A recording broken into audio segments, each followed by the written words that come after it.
College में मेरा एक बॉय फ्रेंड था। वो मुझे बहुत प्यार करता था और मैं भी। वैलेंटाइन डे को हम लोगों ने डिसाइड किया कि हम दोनों गपागप करेंगे। तो मेरे बॉय फ्रेंड ने कमरे का बंदोबस्त क्या हम दोनों वैलेंटाइन डे को चले गए। मैंने घर पे झूठ बोला कि मैं अपने दोस्त के घर स्टडी करने के लिए जा रही हूँ। मेरे बॉय फ्रेंड ने सबसे पहले मेरे सारे कपड़े उतार दिए और मुझे लटा दिया और अपना 9 इंच का मेरे मीना के अंदर दे दिया। मैं उसे मज़े से चौंसने लगी। मैं उसे ऐसे चौंस रही थी जैसे कोई लॉलीपॉप हो। मुझे इतना मज़ा आया कि मैंने अपने बॉय फैन का रस अपने मना के अंदर ही निकाल लिया। फिर अपने फैन को कहा कि अब सेकंड राउंड हो जाए। मेरे फैन ने ही मेरी चलिया को खूब चौंसा और अपना 9 इंच का उसके अंदर रखकर जोर से झटका दिया तो मेरी चलिया से खून। मैं अपनी बेटी के साथ एक बेवा जैसी जिंदगी गुजार रही थी। मेरी बेटी 16 साल की हो चुकी थी और कॉलेज जाने लगी थी। वो अक्सर अपने बाप के बारे में सवाल करती, लेकिन मैं उसे कोई जवाब नहीं देती थी क्योंकि एक ऐसा राज था जिसे मैं अभी जाहिर नहीं करना चाहती थी। मेरी बेटी मुझसे बहुत प्यार करती थी। शाम को सोने से पहले वो मेरे पास आती, मेरी मेज पर सब चीजें दरस्त कर देती और किसी निस की तरह मेरा ख्याल रखती।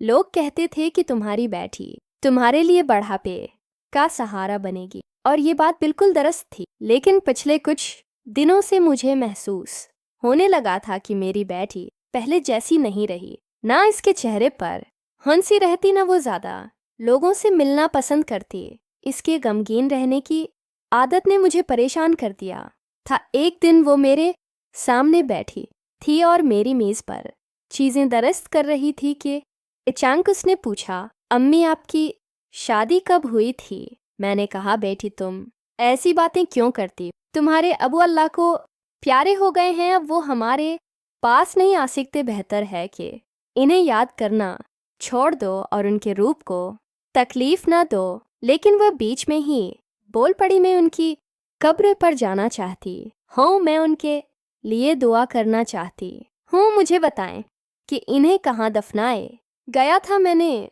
कहा, जितनी बात मैंने बताई है इसी पर खामोश हो जाओ। मेरी बेटी रोज़ाना एक ही सवाल करती कि इसका बाप कहाँ है और मैं हर बार उसे टाल देती। लेकिन अब मुझे लगने लगा था कि इससे ये बात छिपाना मुश्किल हो गया है।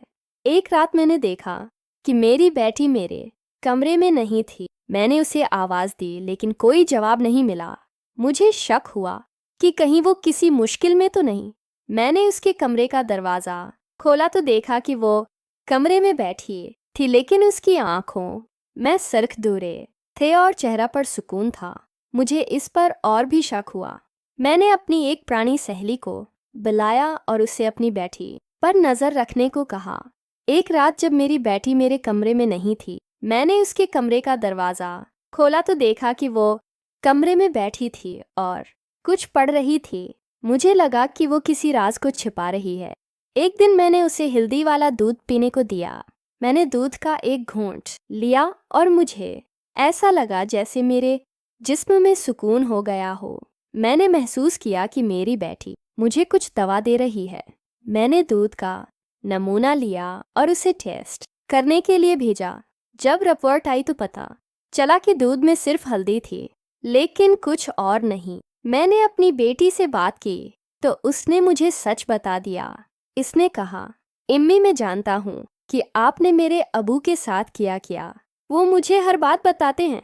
उन्होंने कहा कि आपने इन्हें जिंदा दफन करने की कोशिश की थी, लेकिन उन्होंने आपको माफ़ कर दिया। मैं आपसे नफरत नहीं करती, लेकिन मैं आपको इस्लाम से दूर नहीं करना चाहती। ये सुनकर मेरी दुनिया ही बदल गई। मैंने अपनी बेटी से माफ़ी मांगी और एक नई जिंदगी का आगाज़ किया।